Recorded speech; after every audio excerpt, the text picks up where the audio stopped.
Hey guys, it's Kevin in my review for The Croods: A New Age. So what The Croods: A New Age is essentially about is basically it picks up not too long after the events of the first film. Guy is basically trying to help the Crood family find their tomorrow. He's talked about it constantly, and they do finally find it. You know, one day Grug is asleep, and he discovers this new world, and pretty much this new world is far more advanced. It's in terms of technology and just organization, and it has all this kind of stuff that the Croods did not have at their disposal at first, and it also introduces them to a new family known as the Bettermans, who, like I said, are just far more well off in terms of living conditions and things like that. But it's very clear from the second the two meet that there is tension between the Croods and the Bettermans, and basically they're going to need to work together in order to put aside those differences and achieve the perfect society that they both are in search of. The Croods: A New Age overall, I was definitely looking forward to this sequel. You know, I finally watched the first film a couple days ago. If you guys didn't see my review, I enjoyed that first film a lot. I think it's very charming. I think it's a lot of fun. I think it's very creative. But it also had some really good and emotional core to it that I was not really expecting with the film. And I think it handled all of that very well.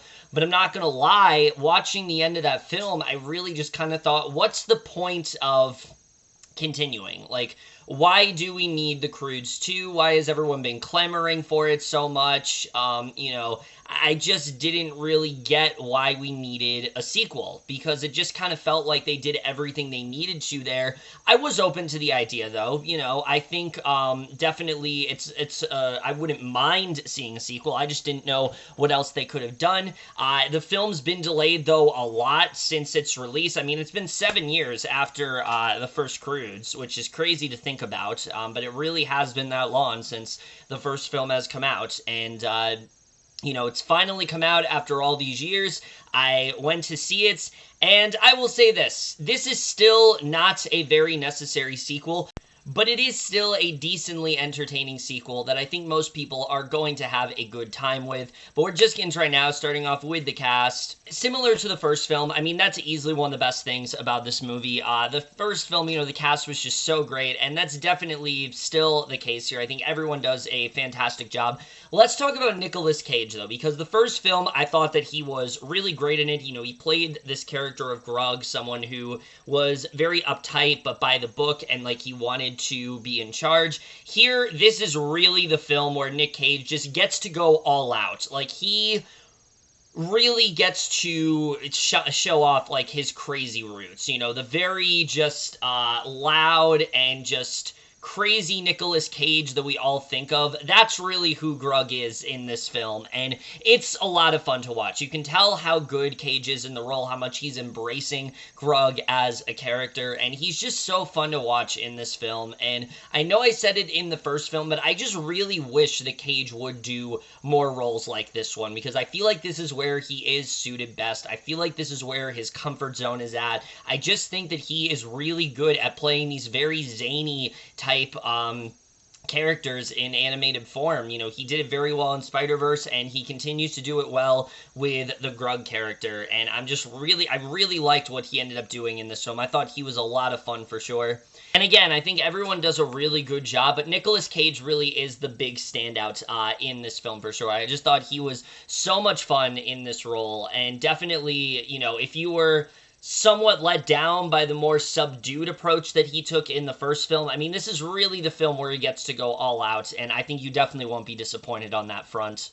Emma Stone is still really good as well. You know, I really enjoy what she did as the character of Eep. I think she is still a lot of fun in this role, as is Ryan Reynolds. I think the two of them complement each other very nicely. I think they work very well together in this film. We dive a lot more into Eep and Guy's relationship, and so they have a lot more scenes together, and I thought they were a lot of fun to watch here for sure. The entire Crood family, in fact, I think is still really good here. Some of them even have a little bit more to work with, like, for example, especially when it comes to Clark Duke, I think had a lot more to work with in this film. He is still so funny as the character of, as the character character of Thunk.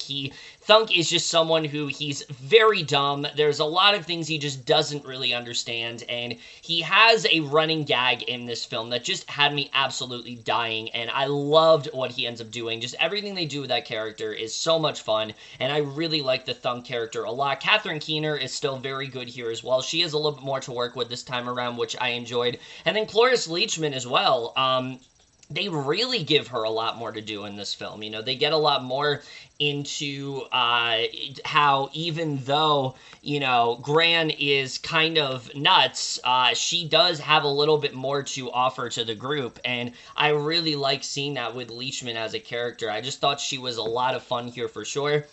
But the new characters are really what we need to talk about here, because they really do, I think, provide something new to this film, especially when it comes to Peter Dinklage's character. You know, he plays the character of Phil Betterman, and from the second he comes on, you know, on the screen, you know he's going to be a big standout, and Dinklage just really relishes this character. He's a lot of fun to watch. He's kind of cowardly with the way that he goes about things, but he's also very elitist in that way. Like, he doesn't like to admit and own up to his faults, and I just thought Dinklage was so much fun in this role. The interplay between him and Nicolas Cage, they have a lot of screen time together, and anytime they're on screen, it's a lot of fun. I thought those two worked really well, and I just really enjoyed Dinklage in this role. I thought he was definitely one of the big standouts for sure. But also Kelly Marie Tran in this film really surprised me. I really loved her character of Dawn a lot, because she's very similar to Eep, where she's someone that is very rebellious, and she's, you know, she's very adventurous. She wants to venture outside of just where she is, and I thought she was just such a entertaining character throughout. I thought that Tran did a really good job with this role, and I just really enjoyed her here a lot. And then Leslie Mann, who plays the character of Hope, is also really good. Really, the entire cast here, I think everyone really does a fantastic job. I think everyone really gets at least one moment to really stick out in terms of acting, and I think the voice acting is really even better here than it was in the first film. I really enjoyed everyone in terms of the voice cast here. But now we gotta get to the directing and the writing, which this is where we get to the things that might surprise you about this film, and something that I didn't really realize going into it. The directing here by Joel Crawford, yes, obviously it's a different director from the first film, and you can kind of tell, because while the film does still have some really emotional moments, it's really trying to be more of a fun sequel, and I think Crawford does a pretty good job with that. He eases us into the more zaniness of this film very well, because this film is very funny, and a lot of the jokes do work really well, and I really did enjoy his approach to this film. You know, even though, again, you can tell it's a different director, I think he definitely did something different that we didn't have in the first film, and I appreciate that. I appreciate that he wasn't just trying to do the same thing as the first movie. He was trying to go for something different here, and I really did like his style throughout the film. It's a lot more silly than the first film was, and I thought he did a good job with that in terms of his directing. I liked his directing here. Again, it's very energetic and over the top, but it really does work for this film, and I enjoyed his directing throughout this film. Getting into the writing, though, this is where we get to some of my more bigger issues with the film and the things I'm kind of conflicted about, because I will say, I really appreciate the fact that this film is trying to do something different from the first one. It's not just the first Croods again, it's telling a very different story this time around, and I really liked that a lot. I liked the characters of the Bettermans at first. I liked the idea that they are more technologically savvy, and the Croods kind of have to acclimate to that, but they also are clashing a lot because they have different ideals and different interests, and I definitely enjoyed that. The issue is that I think as a story, it's significantly weaker than the first one. I think there are a lot of, first off, similar beats to the first film. Grug as a character, in the first, I want to say, like, 30 minutes of this movie, he's literally going through the exact same situation as the first film, where he's still very overprotective of Eep, and Eep and Guy are getting a lot closer, and because that they want to leave the pack, and you know, Grug is still very overprotective in that way. But thankfully, there is a moment that kind of fixes that, and you see that he's going in a different direction, and I was like, okay, that's fine. I like that. I'm okay with that. I was just not liking the way that they were setting that up at first. The larger issue, I think, is just the story that they go with here is very predictable at first with the Bettermans. The second we see them, we know that there's something off, and where they end up going, it just felt very predictable, and I was like, really? This is what we're doing? I don't really like that. It just seemed like a very predictable direction for the film to go into, and I don't think they did that great of a job with it. I did, however, appreciate what they did with the character of Dawn, because she very easily could have been like this very jealous and like bitter ex of Guy, because the two of them do have a shared past. They've had a relationship of sorts before, and you know, they could have easily put things into a love triangle there, but they really don't. Eve and Dawn, I thought, had the most interesting bond of the whole movie. They're very similar in terms of circumstances. They both are very adventurous. They want to venture beyond what they are confined to, and I really enjoyed that about both of these characters. I thought they did a really good job of taking what could have been a very cliched and tired storyline and really turning it on its head, and I thought they did a good job with that. But for a while, I just was not really liking the Betterman characters. I just found them to be very one-note and very generic, and the story that they were trying to tell, it's one that we've seen a lot, and I don't think they did a particularly strong job with that. So yeah, I thought that story was just not very well done. But then there comes a point where the story kind of takes a turn. It goes in a different direction, and the whole trajectory of the story kind of changes, and you realize, oh, that's actually what they were setting up all along. And I thought that was a little bit more clever. I did enjoy that, admittedly. I liked what they were trying to do with the story, but it still doesn't change the fact that this is definitely a weaker story, for sure. Again, though, for me, what really makes up for it, though, is the comedy, which the comedy they really just go all in with, and it's a very funny film. There's a lot of great gags throughout this movie. The world of that the Bettermans live in, I think, is really well handled. There's a lot of great jokes that come in here, especially with Thunk. There's this running gag with a window, and he looks at it almost like a TV, and he keeps watching it like it's a TV. It's really clever stuff, and I really enjoyed that a lot. There's also this running gag with bananas, where Grug just has this obsession with bananas, and what they end up doing with it, I thought, was so funny, and I really liked where they ended up going with that, for sure. There is a whole section of this film dedicated to basically mocking, basically making fun of, like, superhero teams, and I enjoyed that too. There's a lot of really great comedy in this film, and I do think the film is significantly funnier than the first one. I laughed at the first film a lot, but I think in terms of comedy, this film does offer a lot more. Again, where it falls flat, I think, is in terms of the story. I think the story is just a little bit weak here. There's also a personal connection that Guy has to this world that, while well handled, I would have liked to see fleshed out a little bit more. I feel like that kind of gets lost after a little while, and I would have liked to see them dive into things just a little bit more in terms of his character, because he has a reason why he is so attached to this world, and he wants to stay there, and he looks at it as his tomorrow, which a lot of the other family members very much do not, and I like seeing that. I liked the conflict that we had with Guy. I liked how it complicated things with Eep. It was different. I appreciated that, for sure. But again, I just felt that it was kind of weak in terms of the overall story. The animation, though, here is just drop dead gorgeous. And in this film, it's turned up to 11 in terms of color, in terms of the character designs, which have just really never looked better. I mean, there are moments of this movie where it really does feel like Eep is Emma Stone and Grug is Nicolas Cage. They do a really good job with that overall. They feel so real in that way.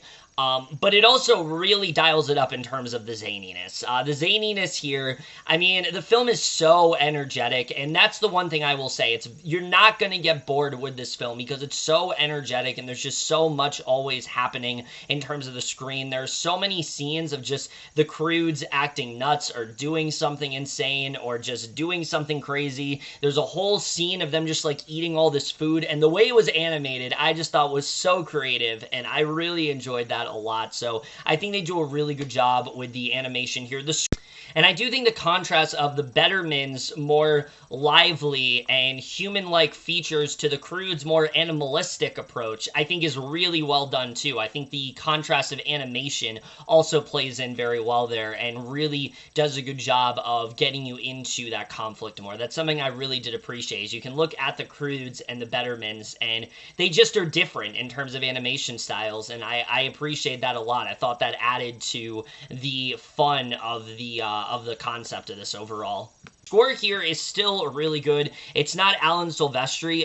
Mark Mothersbaugh has taken over, but his score is still really good. He does a really good job, I think, of heightening up the tension, of really getting you into the story, and that's something I definitely really did appreciate. And the editing here, that's the other thing I will say with this film. I don't think this film is nearly as well paced as the first one. The first hour, I was really into it, but there comes a point when a certain revelation happens, and you think the film is wrapping up, and then it just kind of keeps going and going and going and going, and it was to the point where it started to lose me, because I felt like what we were dealing with almost felt like it could be its own movie. It really did, and I just felt like they just kind of kept dragging it out, and I started to lose interest into the way it was paced, and I just thought the third act was very slow in terms of the pacing, and I think that definitely did hurt the film for me. The way that it wraps up, though, the actual climax is all kinds of fun, and I think definitely something that will deliver for you overall. So as you can see, this is a film that I was kind of conflicted with coming out of it because there were a lot of aspects I love. I think the film is very funny. I think that the characters, for the most part, are still very well written. I think that the new characters, they add something different that we didn't really see before. Not all of them do. I didn't really get too attached to Leslie Mann's character at all of Hope Betterman. I just didn't really like her all that much. I found her to be very bland, and even in the end of the film, while I grew to like Phil as a character, that never really happened for Hope. I didn't really find myself all that interested in her, and Dawn and Phil I just think are way better written in terms of characters, and I think that definitely did hurt the film for me. But other than that, I think this is still a really decent sequel. It's a film that did admittedly entertain me. It's a film that I did have fun with, and though I think the story is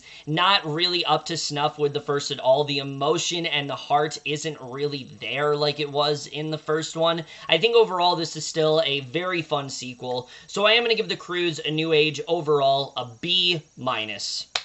But over, guys, in my review of The Croods: A New Age. The most you guys saw this movie overall, left your thoughts on it. We'll see you guys in my next video, and I will see you guys for that. Okay, bye.